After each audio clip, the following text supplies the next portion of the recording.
provided us with an overall understanding how to get started with a research project. The readings touched on setup of a research project, interpretation of data, and storage of data. In framing your research, Richard stresses that we must become familiar with the social, cultural, and physical terrain of our study. However, we also need a purpose, which is such as asking yourself, why are we conducting this study? A goal, what questions are we going to try to answer? And lastly, an outcome, what will the purpose and goal of our study achieve? Are they ethical and usable? Richards explains that in the beginning, it is acceptable not to have a clear goal and outcome for your study in your mind, but we must have a purpose. After we have framed our study, Richards, Blumert, and G recommend that we should ask ourselves, what data is needed? In the readings, the authors pointed out that qualitative data should reflect multiple perspectives to help us develop a comprehensive understanding. As Blumert and G suggested, think of an image of a Coca-Cola can from different angles. This will allow us to generate a thick and rich description of data. Richards referred to this process as triangulation. Furthermore, Richards, Blumert, and G suggest to ask ourselves, what types of data do I really need for my study?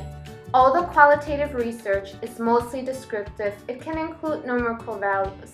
Therefore, we need to carefully think what type of data could be more appropriate for our study to help us answer our questions. Finally, the authors recommend us to consider, what is my relationship with this body of data?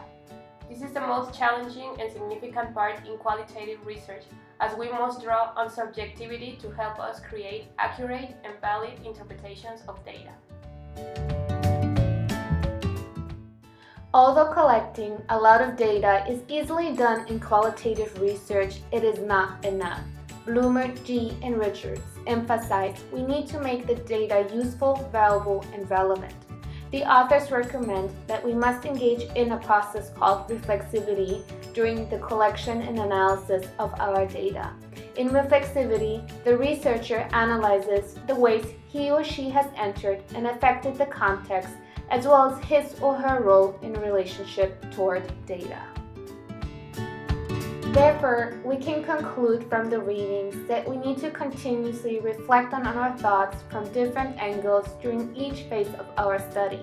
To help us accomplish this goal, we can take field notes, write blogs, or record our thoughts by using voice memo tools such as Drag and Dictate. But Richards warns that reflexivity does not necessarily remove bias. Reflexivity is a process that helps us reduce our risks for providing flawed data. Therefore, we should approach the research data not with an empty mind, but with a deliberately open one. So be prepared for accurate and detailed documentation.